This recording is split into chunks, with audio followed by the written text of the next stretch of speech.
guys, welcome back to the Hustlin' Horsepower YouTube channel. You can tell that Straight Gangster is not here, so that is good news.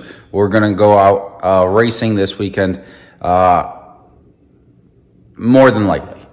I think in a few hours I'm going to head out to Indiana for Bunker Hill's No Prep. 75% chance I want to head out there. I went to go out testing last night. We had an issue, nothing related to the changes I made, literally nothing. Car drove fine and all that, so, but unfortunately, we weren't really able to make any test hits out there. We had a starter issue or something like that going on. So I'm running out to someone to fix that up, and then we should be in good shape. I'm gonna swap that over in the trailer as soon as I get back, as I'm uploading this video for y'all. But I gotta take a trip to Summit. It's about 40 minutes each way, and hey, it is what it is. I can't tell you how bad it sucked, the emotional roller coaster from being 3 minutes away to raining, to being able to go to the start line, to almost missing the first testing tune because the luckily the starter jumped the battery for me with the jump box, got it started, and then yeah, it was just didn't make no second hit or third hit or nothing. So it is what it is. Drove fine. All that was good. So I just got to bank on my ability to tune this car in a couple passes tonight.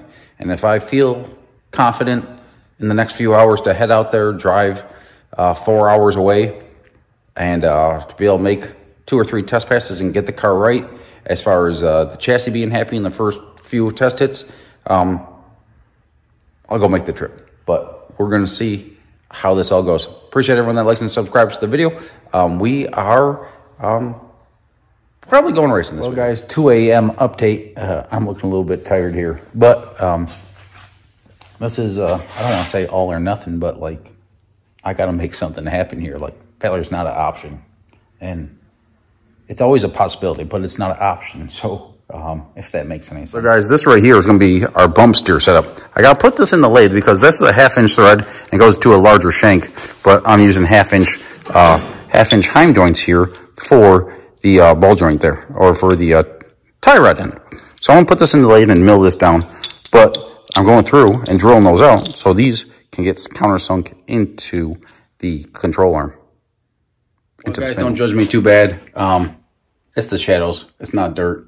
I'm just, nah, whatever.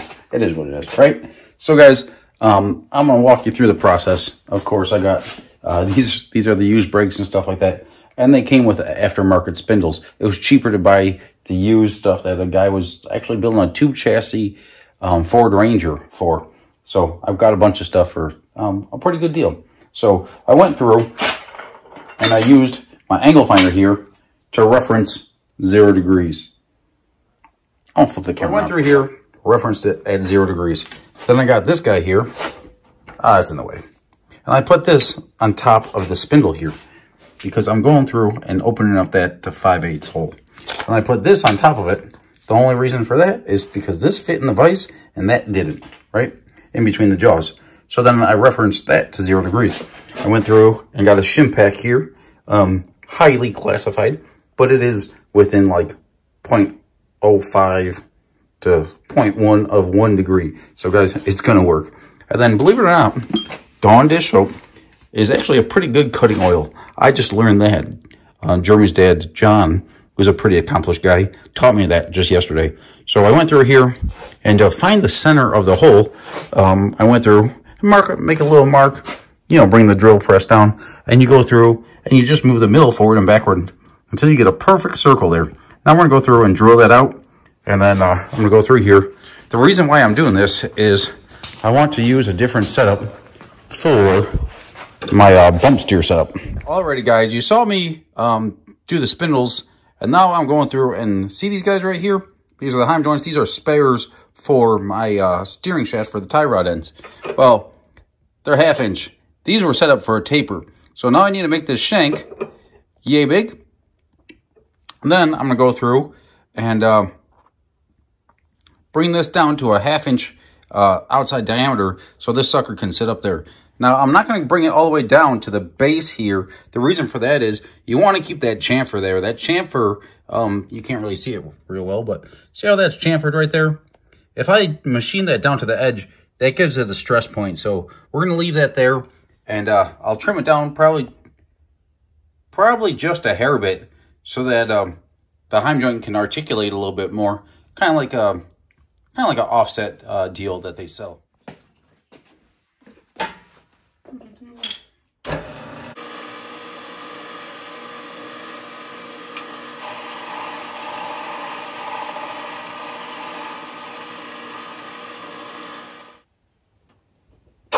Ow! Woo! That center pin is tough one.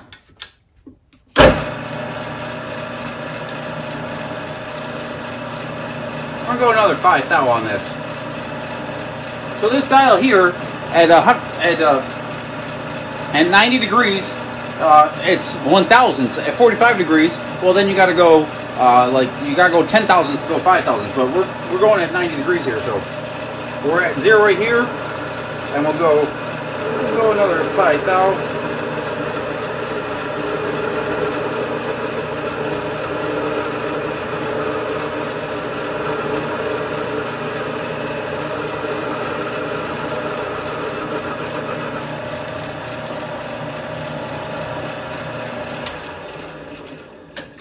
I back that off another 5 thou, and this should slide in here nice and tight. No slop, nice and tight. And now, see how far this can articulate? We might go a little bit more, because we got to think, by the time we put a nut on it, I'm going to go a little bit more, so then we can put a cone on the top. Right now this is about 3/4 inch, the height of a lock nut. They make short lock nuts, and we might go with that, but I like longer ones if we can get away with it. So I'm gonna go down here another probably 100 thou and clean this up so we could use a full length lock nut and offset spacer here, so this heim joint has plenty of articulation so that we don't have any issues with the bum steer. Whoa. So guys, this is that offset spacer I was telling you about. So now with that offset spacer in there, this can go all the way down here and all the way up here. This is not the style that we're going to use. We're going to use the chamfered style, because when that nut goes up here, see how this can articulate a little bit more, versus if it was on the back side here, like the normal size of a nut, go on there like that. See how it only has a couple degrees of rotation there? So once we've flipped this over, especially when we use a chamfered style, this can go quite a bit more articulation. See how it's not touching on the bottom there because I left that chamfer there? It's only touching at that top here because of the, it's not a chamfered style. It's just a 45 degree, not filleted. So guys, this is my little weight box here that I mount in the back of the truck that I put weight bias in. And it weighs 60 pounds. I built it really strong. It's actually out of an old bumper out of a semi-truck that I cut up and manipulated and stuff like that. But it is 60 pounds. So I think I'm gonna go through here and trim all this up. Try to get this down to like 30 pounds, maybe 25 pounds. Well, you might settle for 40 pounds. But I'd like to run it in the vehicle so I can add weight bias if need be. All right, guys, right now I'm going to be working on putting in the front wheel speed sensor here. You can see these have 1, 2, 3, 4. I believe it's 8 bolts here. And we're going to be reading off the face of the bolt. So on the other setup, I ground down the heads of the bolts just to make sure it was nice, clean metal on there and make it read a little bit easier. You can see as this rolls through, that hole right here, it's a factory hole. See how it's offset a little bit? So I'm just going to use a die grinder and open this hole up to the outside a little bit before I pre-drill it. Otherwise, I got to drill over here like I did on the last ones, and it was just a little bit too tight. So I'm going to just offset this hole to the right side a little bit here, make sure it's away from the caliper, and we're going to drill this out so that we can read off the heads of the bolts here as it goes through. Well, guys, this is the Wicker Bill for straight gangster. It goes, mounts on the back of the wing, and this catches air and essentially makes the wing bigger. You can work, keep on going, it don't matter. Right now, I'm taking this out because I cut up these other pieces. They're sitting over there, and they're gonna be on sliders, so I can make this adjustable. With the changes that we made to the front of the car, I want to run the car with less wicker in it to start off with. Just make sure we have enough downforce on the front end. I'll be making some other changes to the front end as well. I'm probably going to come up with a front splitter for it. Tom from Flying Hammer, where I built the car using their shop, he's working on some front canards for the car, but I got to find out a way to mount those first, and it's going to probably take a little bit of a while. So for right now, I'll make up a little bit of a rough hillbilly front splitter for the car, probably just out of steel. I'm probably going to fill in the front grill as the front radiator shell as well to create a little bit of an air dam there. But right now what we're working on here is I'm taking out this piece here so that I can fill it back in if we need the extra downforce. But I want to start off with basically no wicker in the thing. So I'm going to start cutting that up and drill these, probably slot the other pieces so they're adjustable. Maybe not. I might just make them bolt in and bolt out. We'll see.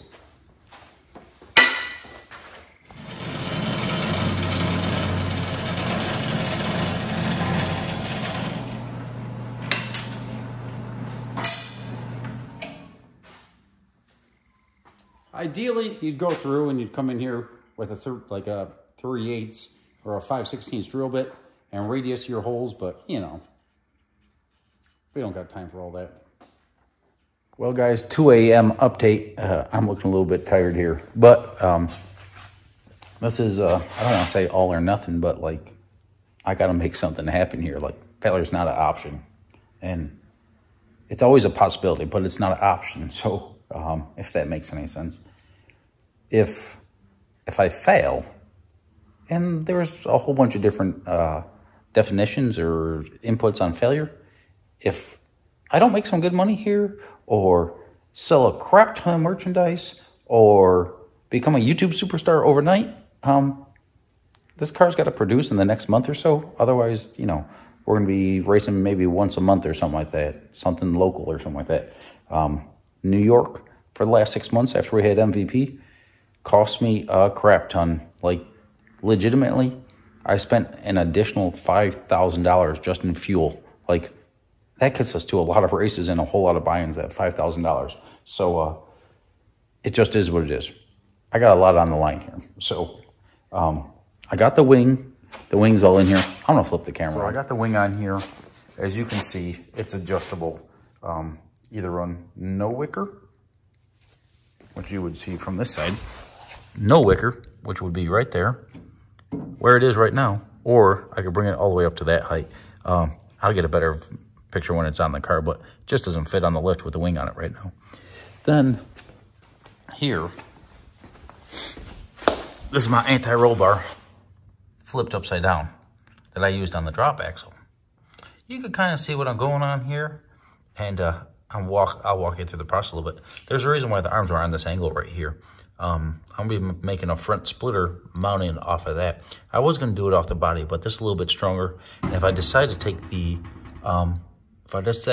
fenders off to change the weight bias on the car, I don't like the look of it, but a lot of money on the line. And if that's the way testing, it says it needs some weight off the front end, well, it is what it is. So I'm going to make it adjustable here. These, why is it down on that angle there versus level? Well, for transportation issues, I'll be able to pull this out and I'll be able to, weld a stud into the frame rail here, and the sucker will be able to go all the way up there. And then the wing that's sitting at legal height of probably go 3.5, 4 inches out here. When I put it up, I'll be able to get it in and out of the trailer. So guys, here it is. Straight gangsters. Been sitting on all fours for a minute. I haven't shown you guys, but there it is.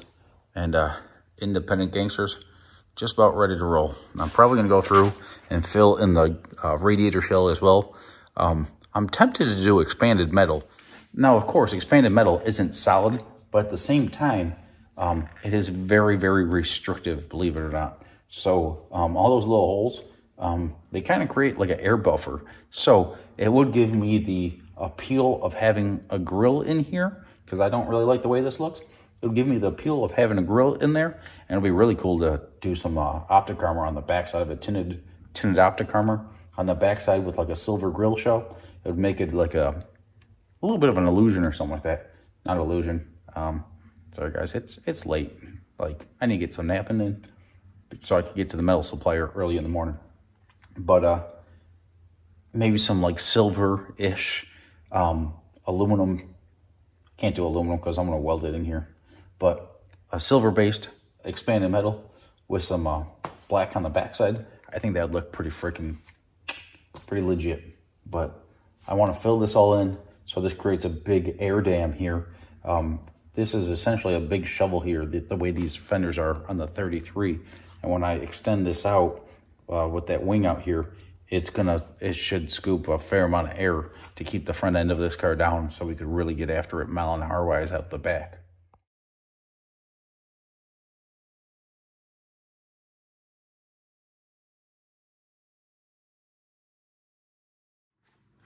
All right, guys, a tip when you're using a Sawzall. This thing is progressive, ready? Slow, faster, real fast, okay? Manufacturers, they don't make the money selling the tool. Of course, they make money selling the tool, but they make way more money selling blades. So when you're cutting something, a lot of times they'll cut way faster. If you go to like half speed versus full speed, they'll cut faster and your blades will last a whole lot longer. Eventually, a company's going to go through and make a reciprocating Sawzall, reciprocating saw that has a progressive trigger, or like my Portaband that we use for a lot of the fabrication, the tube notching and stuff like that. It has a progressive dial on it, so you can change the speed on that, just like a rheostat or something like that, to give it a variable voltage. A company's going to eventually do that with the trigger, and they're going to sell a shit ton of them. Edit a crap ton of them.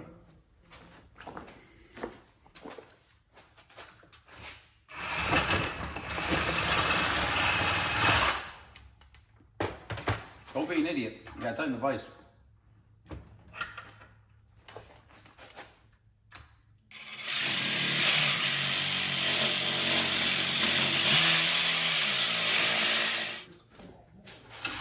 Well, guys, I haven't shown you quite yet, but I filled in the front frame horns so I could fit about 25 pounds of lead shot into each frame horn. And I welded some 5/8 bolts in there, or 5/8 nuts like I did for the K-member mounts. And I'm just shortening up these bolts here because there's no need to have them real long. And I'll be able to access them from underneath the car. So when you're doing this, if you don't have a lathe, you go through here and you put a nut on it before you cut it. That way, when you go in, after you cut it, when you back the nut off, it automatically cleans the threads. Then you could just go put a little chamfer on it with a sanding wheel or a buffer wheel or whatever you have. And it'll help keep that, make it so you don't have to get a tap, or if you don't have a tap, or sorry, a die, keeps the threads nice and clean. So guys, to be completely honest with you, I'm not 100% sure what I filmed and what I didn't film. But I went in through here on the inside of the frame rail here. You can't really see it, but you could see the weld marks from the inside here. And I went through and I blocked off this whole piece right here. This will hold about 25 to 30 pounds worth of lead. And these are those nuts that I just cut up, and those will go in here. Now, eventually when I get a little bit more time, I'm gonna go through in here and I'll put a 1-inch bolt on the bottom side here to drain the lead out of it, to take the weight out of it. But right now, if need be, we could add 25 pounds of weight into each side, and I could just drill it out and friggin' take the weight out if need be. But we're not going to add the weight unless the car tells me it needs the weight up front. As far as the anti-roll bar hanging here right now, of course it used to go back that way with the drop axle setup, but it's going to be sitting out. It's actually going to be mounted in the car kind of like this, and you'll see why here. before too long. But I can't, you got to hang on for that one. That's going to probably happen in the next couple hours here. I'll start working on that setup. Well, Mr. Toad, I hope you're all right. I just gave him a boot because I was shutting the garage door and he was about to get friggin' smushed. So I booted him. But you still move around? He still hops. Good to go.